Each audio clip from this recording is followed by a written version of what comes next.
Welcome to the Endurance Lab podcast. My name is Bill Evans. I'm a professor of exercise science at Elon University, and this is actually the first podcast in what will hopefully become a series of podcasts where we interview coaches, scientists, professional runners on running, their training, and also just the general science of running. If you're new to running, hopefully this is for you. If you're not new to running, hopefully this is for you. Today, you'll find an episode where we talk about mood and specifically how running elicits the runner's high, or what we know about the runner's high. I'm joined by an All-American and multiple Olympic trials qualifier, Stephanie Brokaw. We'll start the episode by talking a little bit about ourselves and then transition into some science of the runner's high, what it means, how running actually makes you more resilient to stress at a biological and mechanistic level. If you're interested in hearing more of these episodes, make sure you give us a follow, give us 5 stars. I don't really know what any of that means. The hope is that we'll release these episodes about once a week, maybe more, we'll see. And we have some exciting guests potentially lined up, including Justin Rinaldi, who is the former coach of Josh Hoey, Cameron Myers, who recently ran 3:48, and many, many more, including Olympians, Olympic hopefuls, Olympic medalists. So should be an exciting time. Hopefully you'll get to learn a lot about their training, about why they do what they do, their favorite workouts, their least favorite workouts, and also just getting to know them. I think you'll find that I'm pretty informal and candid. And if you want to see more of my content, you can check my website, endurancelaboratory.com. All right, hope you enjoy the episode. Thanks for watching.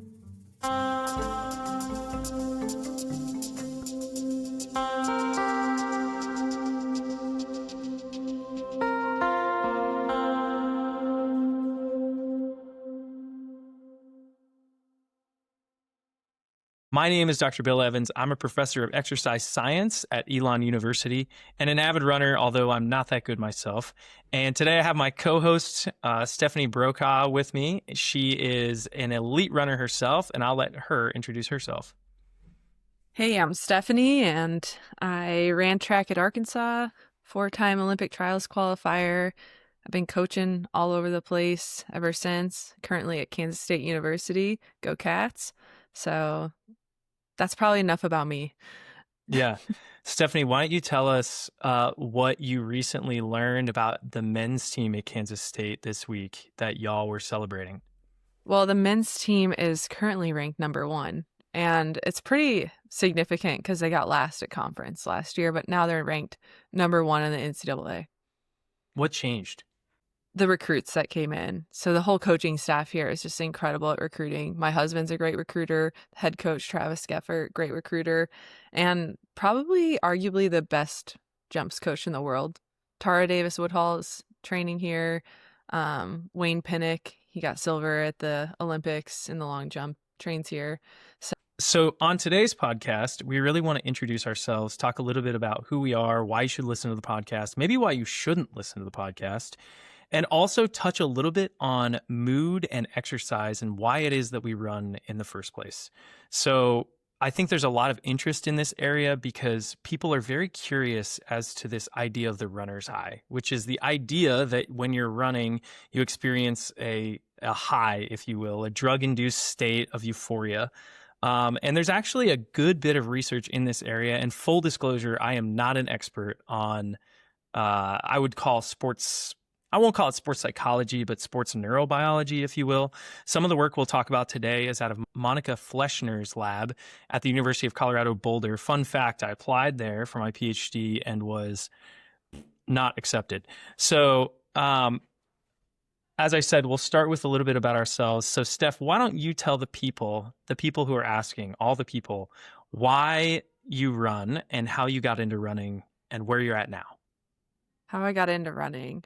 Well, I run now because I absolutely love it and I love competing. And it's just, it is that runner's high, that addiction to the actual act of running. I mean, I would trade, if you had asked me if I could win Olympic gold or run the rest of my life, I would run the rest of my life. So that's like, take. Yeah, that's how much I just love running. But I just got into it because my brother was doing it because he had to do something. My dad always wanted us to be active, so he had to do something. So my dad asked if I wanted to come to a 5K he was going to do. My brother had severe asthma, so he was no good. So I grabbed my basketball shoes and went out there, and I ran, I think, 23 minutes in my first 5K when I was 9 or 10. So No, you didn't. 9 years yeah. old, you ran 23 minutes in Nike high tops. Yeah. I don't. So I want to see these results. I want to see these published on your Instagram. we'll find that. I'm gonna find the stats I because want the write-up. I'm pretty sure I can find them. Actually, Did you win? Were you the top female finisher? No, I don't think so. No, there's a girl in my area named Megan Braffett. I played soccer with her younger sister, and her dad was there, and he told my dad to get me a pair of running shoes and not look back. So, yeah, that was the Were you or situation. were you not wearing basketball shorts while doing this? I doubt it. I probably was wearing soccer shorts. Okay, because I think we all for what it's worth, I'm 32. And I think in the 2000s, when you started running, it was definitely not cool to wear running shorts, which at the time, half tights weren't really an option. So it was just short split shorts. And you better believe I was running in basketball shorts with keys in my pocket, just jingling around as I'm running. So, yeah, you never wanted to get caught in public with the shorty shorts on as a guy. No, yeah, certainly not. And as a runner, I don't really think about it. But then my guy friend runners will always be like, well, I can't go to the gas station right now. Yeah. I mean, what do you think is going to happen to you? Yeah. I'm shameless. I'll do it. Absolutely. Times have changed, though. They have. But transitioning, so you ended up going to the University of Arkansas. You had a really good career there. What were some of the things that really worked well for you there? And also talk a little bit about your career post Arkansas. At Arkansas, I think definitely the culture of excellence worked well. I totally leaned into that. I'm from a small town, so I was excited to just do anything for the team. I wanted a team. And so that was really probably the best thing. I would say I did a lot of, I don't know, speed endurance work, and that seemed to be my bread and butter. We kind of honed in on that quite a bit. My gear shifting ability, did a lot of gear shifting practice. So I do think that worked well at Arkansas. And obviously getting more used to endurance running. I was not a mileage girly in high school, but getting into those longer workouts and stuff was helpful, even though it was painful and not my favorite thing at the time. And I would say it's still not my favorite thing, but you get older and you learn to love every part of the process, or at least accept it at the very least. So I've accepted mile repeats, K repeats at this point, long runs. So post-collegiate, I initially signed with Nike, and I actually did really well. I immediately went from running 4:11 in college to 4:07 my first year out. So it was great. Sounds fishy. What were you doing? Were you doping? No, I think it's just like the lack of school and just being able to feel like a pro. Because I would say my workouts weren't that different, to be honest. But the confidence was I'm in a pro kit. And then if you in the pro world, it's not just pro races. You're racing against college girls. And I think that level where I was like, oh, I can't let them beat me at this point. You were like, I'm a pro. I'm not going to let this college girl beat obviously, me. Even though my contract was like pathetic, in my head, it was worth. I don't know. Do you mind sharing what a pro contract looks like in this would have been 2013, 14? What was this? 2014. Yeah. What was a pro contract like at that time? Mine was so bad. I only made $12,000 a year, gear and travel.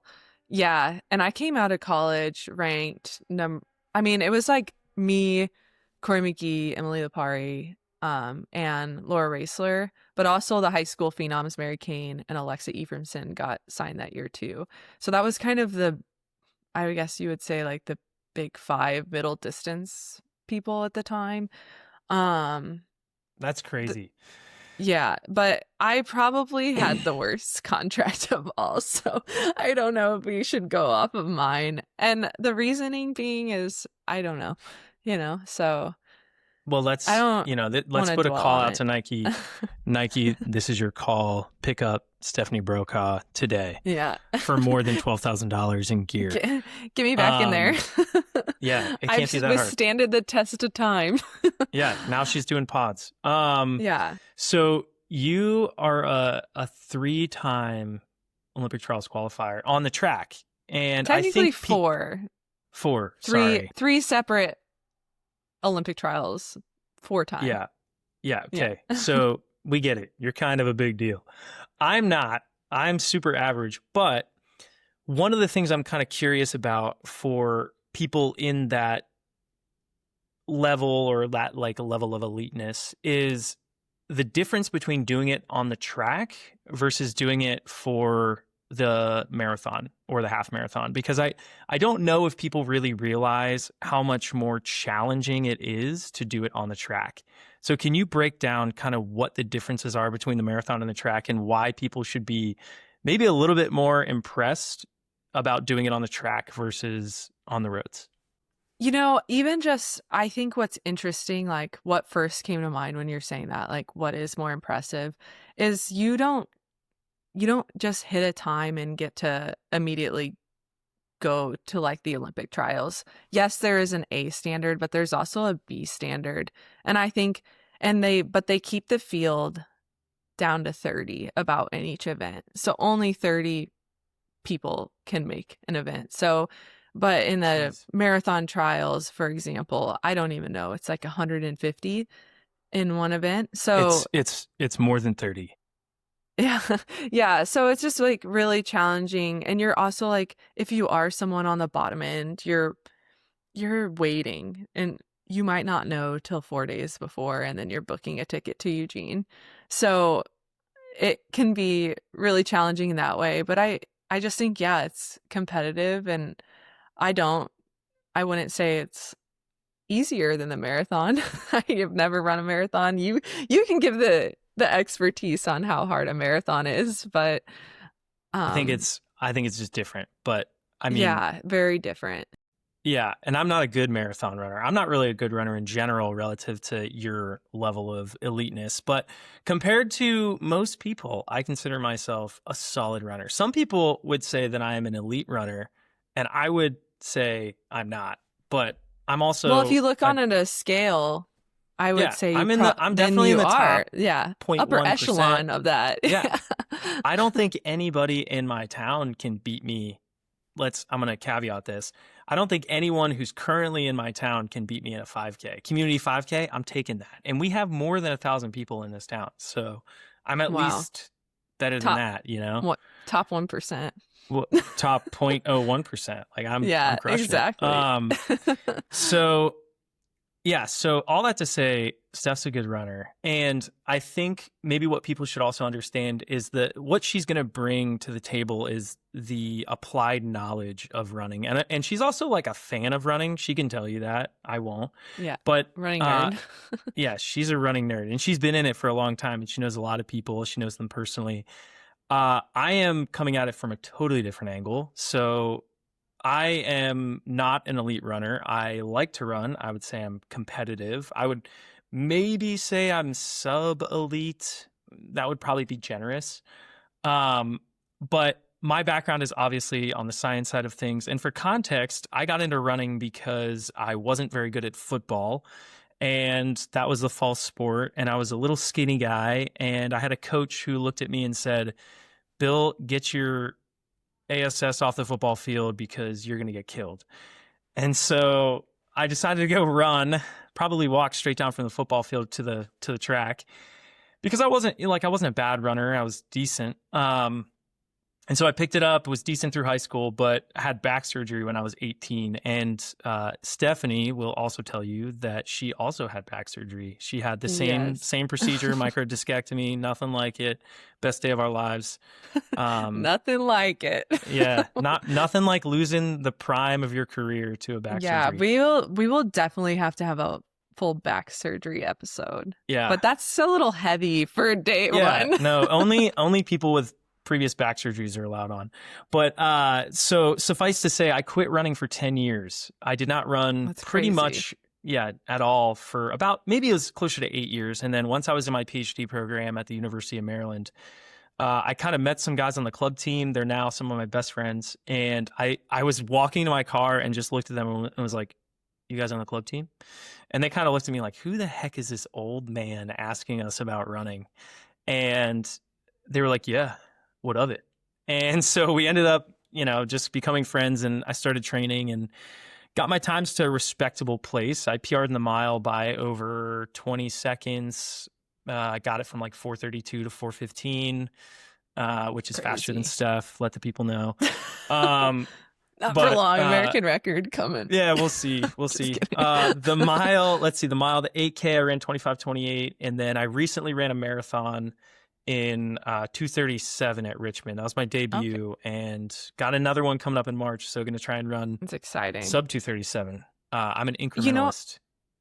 That's also like what's crazy about it is like I'm curious with, talking about why we run and those dopamine hits. Like, does the brain store that like deep-seated, like like, oh, I'm gonna be, like you just needed the something sense of during euphoria and pleasure. You needed a high during a PhD program, so your brain was like backloading. Like, how am I going to do this? How am I going to be happier? This is a perfect segue into this. So I did a little bit of research on the runner's high. And again, the runner's high is this mythical idea that when you're running, you all of a sudden just get this sense of euphoria where you're in a happier place. And the thing about it is that there are a lot of different neurotransmitters that people study in this area. And I think the origins of this come from like the 1980s when they showed that dopamine, which is kind of this like pleasure drug, or actually maybe it was endorphins, this pleasure drug is in your bloodstream. And so you can measure this in the blood and in the cerebrospinal fluid after exercise. And they knew that an endorphin was kind of this pleasurable neurotransmitter. And so the question kind of arose though, because your brain is really, really, really, really good at keeping things out. Like your brain does not want things to get in that should not be in there. There's a specific structure called the blood-brain barrier. And it's actually why diseases like dementia and Alzheimer's are very challenging to treat, because your brain is actively regulating what can and cannot get in. And so this kind of started a big debate. Like, okay, sure, it's in the bloodstream, but does that actually generalize to the central nervous system, which includes your brain and your spinal cord? And so this led to a lot of studies and a lot of animal studies initially, and then eventually they were able to study this in humans. And one of the things that they showed, which I think is kind of crazy. So imagine, Steph, that we're going to pretend that you're the subject here for this study. Okay. And you're going to consent to it. So the first thing that they did. My head? No. Scary. Luckily, no. They do that in the rat study I'm going to talk about, but luckily, okay. I'll be the subject. Not today. No, I'll be the subject for that. Okay. So basically, what they did, and this is a 2008 study. Let me see if I can find the author name. I can't remember it off the top of my head, but I'll put it in the description below or whatever. Show notes. Yeah, show notes. First time doing this. I don't know. But so basically what they were able to do is they were able to image the brain with a PET scan. I think it stands for like positron emission something. But in doing so, they could inject a radiolabeled tracer that binds to receptors in your brain. And so basically what they're able to do is say, okay, if I inject this dye in your brain and nothing is bound to those pleasure receptors, then it will light up everywhere in your brain. And what that tells us is that your body is not actively producing and thus binding to these pleasure receptors in your body. And these are opioid receptors, which are the receptors responsible for, as you might expect, opioids. And so basically what they can do is they can look at how much does that binding go down after exercise or after some type of intervention. Because at baseline, if there's no binding, you're going to see it lit up everywhere, right? But if you've exercised, and in theory, if you've then released these opioids into your body, they will bind to these receptors. And because this receptor is now covered up, the dye will not be able to get in. And so when you image the brain, you're not going to see it light up on the scan. Okay. And so the other thing that they did, which is very, very helpful, is they used a Wait, visual analysis. I have a question about that. Fire Sorry away. to interrupt you. So are you saying that the exercise like almost breaks down that barrier? Is that what No, you just... sorry, I should No. clarify. So I'm just, yeah, no, you're good. This is helpful I'm not very because smart. I get carried away. No, that's not true. So the I'm barrier, learning. I'm in class. Let me get my notes. Sorry. Yeah, that's right. The reason the barrier is important is because it explains why increases in endorphins or opioids in the blood don't necessarily generalize to the brain. So just because they're in your blood doesn't mean they're getting into your brain. And so the researchers said, well, let's actually measure what's in the brain, which is very hard to do, as you might expect. And the only way to do it is to inject a tracer and then to measure not how, like, more tracer is actually bad, right? Not bad, but it means that there's less opioids being bound to your brain, or that your body's not making as much opioid neurotransmitter naturally. And so what you want to see is you actually want to see that like fluorescence on the PET scan. You want to see it actually go down, because that suggests that your body naturally made an opioid, which is it's not fluorescent, it's not radio labeled, it's not going to light up, and it's already bound that receptor. And so you're not going to see dye. And so you want to see that, like, hey, at baseline, you see it's pretty high. And then if exercise does in fact increase opioids in the brain, then you'd see a drop in that expression. Okay. Does that make sense? Yeah, that's more clear. Okay. Hopefully the listeners I was thinking, think so. in my mind, the floodgates were getting opened during a run, and then opioids were just able to seek, and they were just like, oh my gosh. That would be so bad. Your brain would not like that. Your brain is like really, really, really good at saying, I only want 4 grams of sugar, and that's all I want, and I don't want any more, and anything else can get the heck out of here. All right. So, to that point, well, let me ask you this. What do you think they found? Do you think that exercise actually increased? Like, what do you think? Do you think it, in your experience, like, do you feel that it gives you a sense of euphoria? Do you think that it actually is real, or is it all placebo? I think it has to be real. It has to be. Because the lengths to which, like, speaking for myself, I will go to try to feel that feeling of winning a race or something like that again, or even going from doing easy runs, like if a base building phase, to adding in workouts. I mean, the heightened feeling in my mood is a lot. So I don't really feel it necessarily like going out on a run and then all of a sudden I'm like floating or something weird. Like, I have good days and bad days. I'm not like, all right, here it comes. I'm going to start Here's the hit. here's the high. A lot of times it's quite the opposite, but the aftermath, just of like your mood boost, you can feel that, and then just that regulation. And I think specifically in racing, like the lengths, like going through back surgery, coming back from injuries, just to potentially, not even guarantee, to feel a similar feeling again. So it has to have heightened. Right. So I don't know. Maybe it didn't. No, I'll tell you it. Find out on the next exciting episode. Cut the episode. Yeah, cut it. No. So it does. They did find, and again, by the way, I looked up the paper. The paper is called The Runner's High: Opioidergic Mechanisms in the Human Brain, and it was published by, I guess the first author is Henning. Oh boy, I'm gonna mess that one up. Some German name, Boker, maybe? I don't know, not German. In the show notes. Yeah, we'll tag it. And Thomas Toll or something like that. So again, this is a 2008 paper, so it is dated. But I actually think there's recency bias in research is problematic. So I love talking about research of papers that's a little bit old. And so you can look at the figures actually to see where the binding changed for these certain drugs. But I think the most interesting part was that when they looked at the relationship between the runner's subjective experience, so if you finished your run and you said, oh, I felt really, really good relative to the pre-run, and then they looked at the the amount of binding, right? And remember, less binding is good. That suggests that you're getting more opioid release from running. They showed a very, very, very, very strong relationship between how people felt and the amount of opioid that their brain was releasing.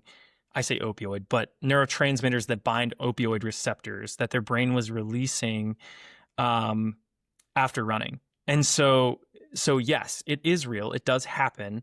Keep in mind that they're not experimentally, like they're not mechanistically perturbing this system. They're not necessarily trying to like block the opioid receptors and then see if it reverses the effect. The radio label does that, but they're really looking at the relationship between the two. And what I think is more interesting is that when you study the brain, or this is my understanding of when you study the brain, you can look at different brain regions which are associated with different kind of affects, right? So one of the things that they saw is that specifically in the anterior cingulate cortex, which is involved in pain perception, emotional distress, and stress processing. I didn't memorize this, I'm reading it. So this is all part of what they call the frontolimbic area, which is a part of the brain that, as you might expect, is involved in pain and fear. So they showed that a lot of those changes where the opioids were binding to give this euphoria were in these areas. Another area was called the insula, which is involved in how the body feels internally. Again, pain, effort, breathing, heart rate. Another is the prefrontal cortex, which some people are probably more familiar with, which is involved in mood regulation. And kind of what's more interesting is the evaluation of reward. So that's kind of that pleasure addiction type perception.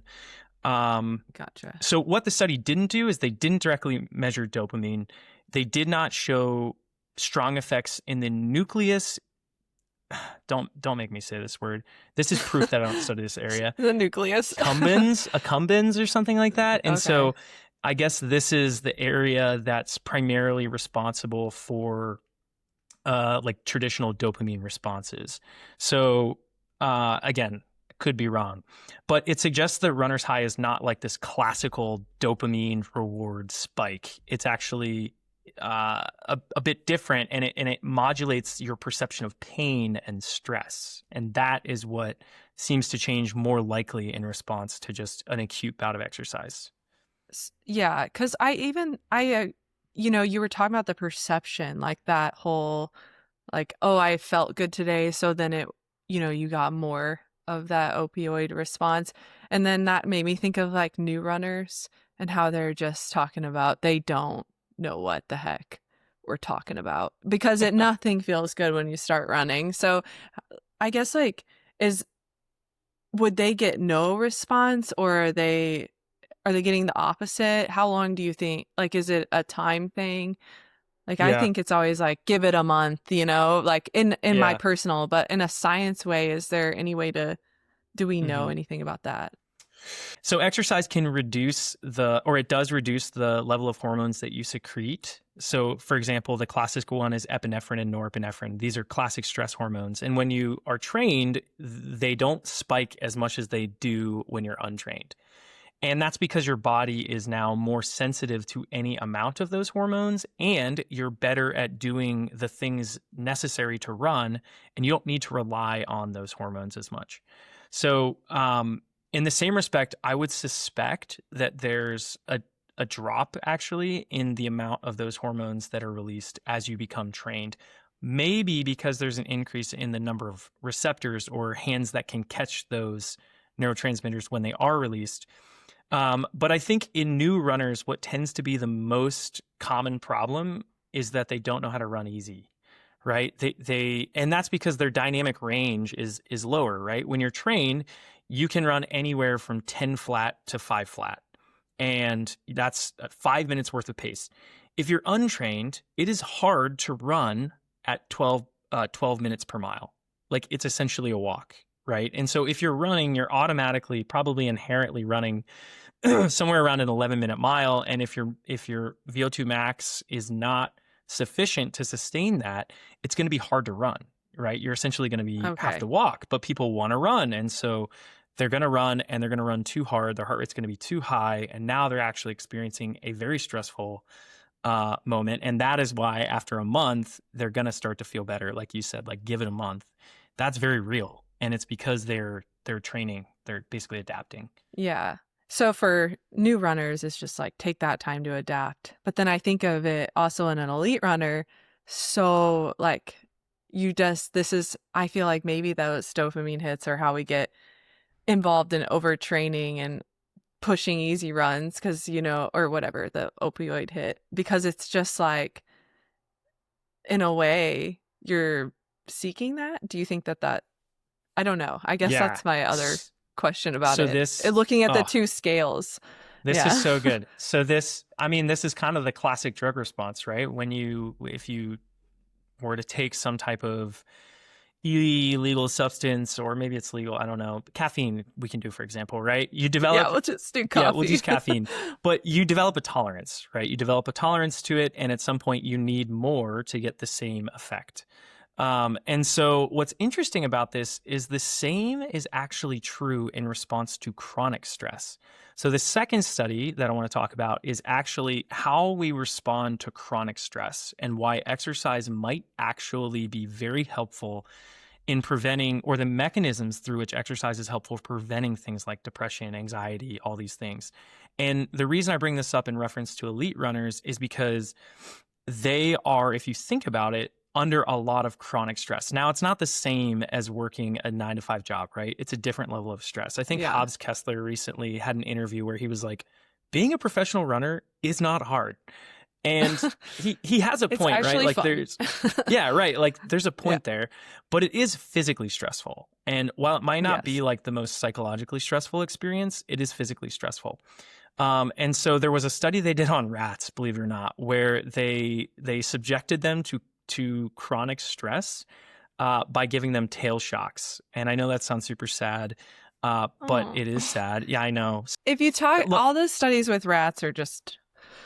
They're sad. It's usually bad. It's sad. I know. but I get it. All right. We're moving forward. My whole dissertation was on rats, and maybe one day we'll talk about it. But the point is that when they gave them, when they give them uncontrolled stress, so essentially stress where nothing that you do can change the outcome, right? So they're going to get shocked whether they like it or not, and it's going to be random. And it's not like an awful shock. I've shocked myself on these things when I was doing my research.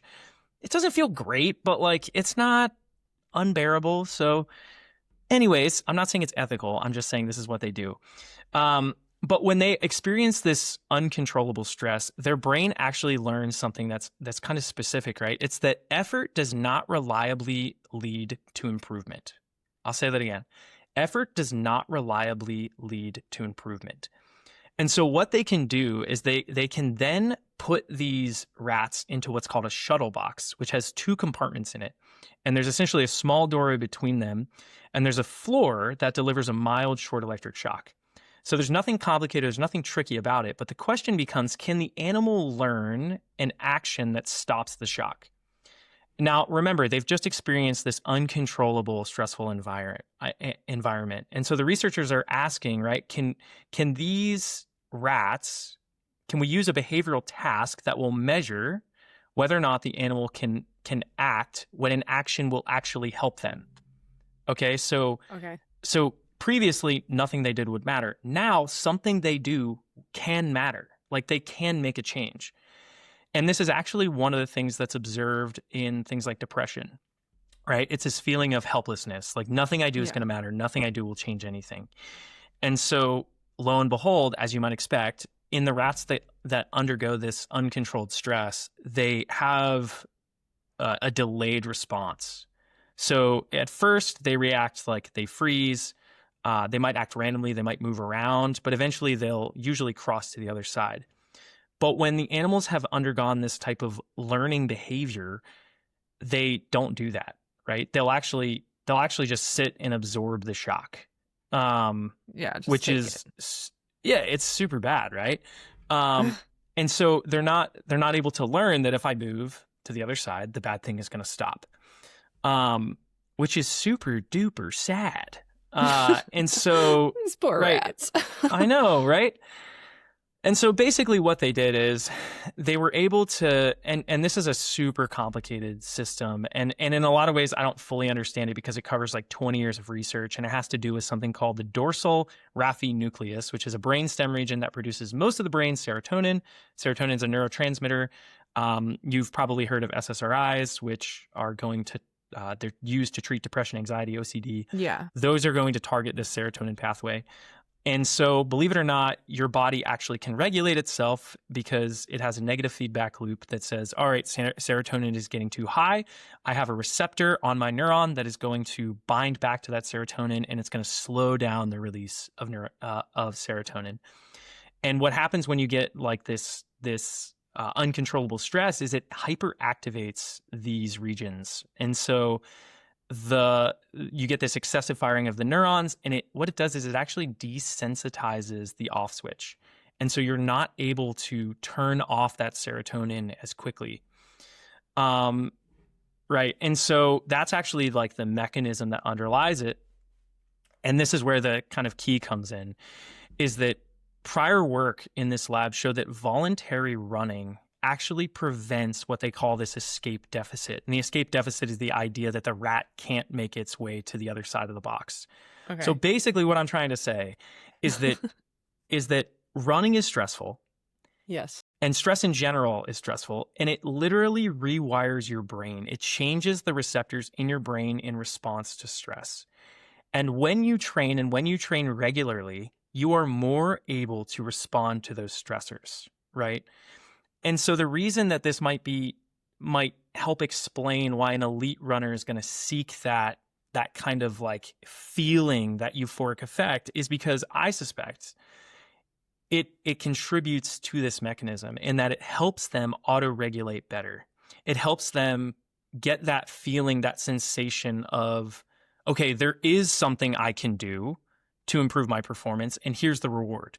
When you train and you train and you train and you train and you train and you don't get better, that's exactly what the rat is doing, right? They're getting shocked, and there's nothing that they can do to make it better. But when you finally get that pinnacle moment where you have that success, it makes it all better, right? It's kind of the reward at the end of the tunnel that says like, all right, you did it. And so I think it literally wires your brain to say all of this pain, all of this suffering was worth it, and there is a noticeable outcome on the other side. Yeah. I think that's very problematic, because I think we need to try and find like an intrinsic worth to running instead of trying to constantly seek like a new time or new this or new that. And I think as we age, that becomes easier.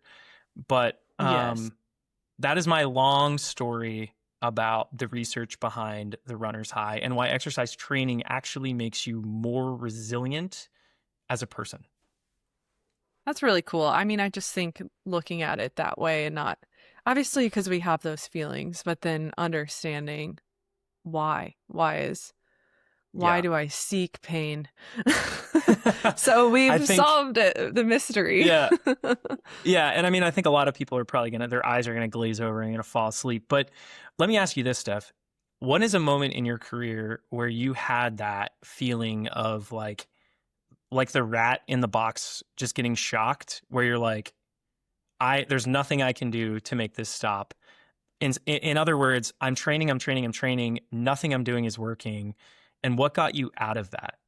Well, yeah, I think actually before, I would say like 2023, I was starting to get in that shape again. I made the 2024 Olympic trials, and I think, I don't know, I moved to Arkansas. It was a big leap of faith in a lot of ways. It was going to be a training camp, but then I got there and it was like, put myself back in this environment that I had success in before. And then it was almost like not an option. And I went from being lousy running like 2:06 in a time trial to being there for me at the time, to consider yourself, obviously 2:06 is fast. Like I get that. But I mean, in 2 months of being in Arkansas, I ran 2:02 flat on the indoor track. So it was just like, wow, that really, really switched it. So I guess even though it seemed like maybe it wasn't worth, like the training wasn't working, I think, I just made that switch and then it worked. So, so to people who maybe can't just move across the country, what would you tell someone who maybe is in this phase of training where they're like, I'm not motivated, I'm not getting better, I keep putting in the work and the results aren't coming. What are Right. some other things that you think maybe about Arkansas? Like you talked about the environment, but what are some Yeah. of the things about the environment that make you kind of think, okay, that was probably what did it for me? I think just everybody else, like the people around you. So if you were adding into a training group, the women I got to run with, but then seeing success of women that I necessarily didn't train with, it's like success breeds it. Like it almost is just like festering everywhere. So I think that what you're saying, someone that can't, maybe it's just finding a training partner that has a similar ability to you to push you. And Mm-hmm. then you see someone else do something and I don't know if your brain just decides it can do it too, or you talk to Yeah. yourself and say, if they did it, obviously I can. And I get it. Like sometimes that doesn't always work. You kind of have to maybe play around Mm-hmm. with what works for you. Some people do much better not knowing what other people are doing and being on their own and not having that stress of their training is actually better than mine, because on race day no one cares what you did at practice when the gun goes off. Like, 100%. We all know those workout heroes that go out and rip, and then you always have that other person in the workout group that's kind of sitting in the back like, oh, you do the work today, I'm gonna get you on race they're day, you do all the sandbagging. hard. Yeah. Yeah, it's just like fine, you can break the wind for me, like I'm gonna break you Yeah, down on race totally. day. Totally. I think through careers too, you find yourself in different spectrums of that. Like I've been the sandbagger, not sandbagger, but just not able to do the workouts, but I could race super well, to like developing and being, am I a workout warrior now? Because I don't want to identify as that, but sometimes I think, sometimes I'm wondering, because I'm like, no, I yeah, have to. Why is it not just happening at the race? And yeah, I think even though I've been running for so long, like I'm still going through that mental yeah. battle to this day. Yeah. So this leads well into kind of how I want to cap the show at the end with either us or whoever's on it. So for those of you that don't know, I'm training for a marathon. Steph is training for World Indoor Championships, right? Currently, yeah. Yeah, So. currently. But again, she's also trying to make another trials team, and she will. Speaking it into existence. And I want to kind of wrap up the show just talking a little bit about our training, what we've been doing, why we're doing it. And, I'm happy to share my splits. I don't care. I'm not very good. But Steph, maybe you will as well. And, if you could just expand a little bit on why you're doing what you're doing. So I'll kick it off, give you a feel for it. So last week I ran 80 miles. My goal is 90 miles this week. I did 5 by mile on the treadmill because it was icy and windy and I was being a coward. I did have it at 1%. Let it be known that that is an important distinction. And I basically split about 5:10 down to 5 flat. And I took 2 minutes rest between the reps. And the reason I'm doing this right now is because I'm trying to build my VO2 max up. In this build, I've kind of altered my approach to doing a lot of threshold work because you're not going to ever hit VO2 max in a marathon. And so I've been doing threshold work to drive that threshold. However, there's studies that show that VO2 max training does improve both running economy, lactate threshold, and VO2 max. I've talked about this multiple times. And so the higher intensity is going to still drive my threshold. And I think that it is beneficial because it's going to further drive it. Or at least that's my theory. It should anyways, because the intensity is higher. It's also going to help with that running economy. And then the second session I did last week was 16 miles at marathon pace. I broke it up into 2 separate splits. It was actually 10 seconds faster than goal pace. And that was just because I wanted to feel something and I was on the treadmill. I didn't believe it. You were seeking that. Yeah, I was seeking the opioid, the dopamine. Yeah. My brain, yeah, I've rewired it. Yeah. And I think, my next session, I'm going to do 20 miles steady, 20, 30 seconds slower than marathon pace. And like I said, the goal this week is 90. So. Well, my last week was pretty boring, so not as fun as yours. That's and okay. the miles weren't so good, but I had a couple races last week, so that always kind of changes up training. So in a race week, I do a couple 150s on Monday with miles, and then I raced Friday, Saturday. Tuesday was the pre-meet workout, the last workout that I would do. It's not the day before the meet, but I did 5 times a K at 320, so the same as that 520 miles, minute rest, and then just a 200s at 32:33. So those weren't anything fancy. This week I've done a little bit of threshold, a little bit of VO2. I had a bad workout, so I had a couple days back to back where I worked out, but nothing. Steph was grumpy, folks. She was real grouchy. It's all right. And then it happens to everybody, especially I think when you're in that peaking phase too, you know. Yeah, you want everything to feel good. And those longer reps for me, just those are a grind out there. So anyways, I do have a really exciting workout coming up on Friday though, which is tomorrow, for now. And it's like I'm running you want to know this, the deets, the juicy deets. So I have the workouts 228, 228. So okay. Got it. 200, 200, 800. Yeah, the 200s are like flushes basically, in a way, to get you ready for the 800. And they're not a real thing, people. Let it be known. Not physiological. Well, just like, I know. I'm giving a hard time. I don't know the science. I just know I'm going to do it. They get, so those are 90 seconds rest after 2s and then 5 minutes after the 8s. So the first set will be at around 210 through the 8, and second set will probably be about 208, but maybe a little faster depending on how I'm feeling.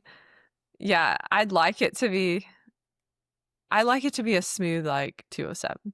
Have you done this workout? Have you done this workout in the past? Yes. Yeah. What did you split last time? Well, I was in Montana and I've done like many similar workouts, but so those are like 5,000 feet altitude, but I think it was like 212 and 211 or something like that. But then after all that, you get some more rest, the 5 minutes after the last 8, and then 3x300. So, those are probably going to be a little gear shifty, just practicing that. So 200 meters at 1500 pace, and then 100 meters trying to hit more like that 800 pace. So that way I'm practicing it, but not doing a full workout with it where it's going to tax too much, because I race in 8 days from the workout. So heck yeah. In the great state of North Carolina. Yes. No less. Back to the best state. That's right. Well, thank you all for listening. We always appreciate it. And I say that having this be our first podcast. Hopefully you find this interesting. If you like it, give us a follow or subscribe and share it with people that you think would also find it helpful. If you're interested in any type of coaching, you can reach out to us. We have our website, endurancelaboratory.com. I'll put it in the show notes, if you will. And if you guys have questions or topics that you want us to cover, feel free to DM us on Instagram. My Instagram handle is Dr. Evans Running with underscores between everything. And Stephanie, what's yours? I am Miss Purple Brown, MISS Purple Brown. She will elaborate on why that is in a future episode. Thanks again for listening, and hopefully we'll have you back. See ya.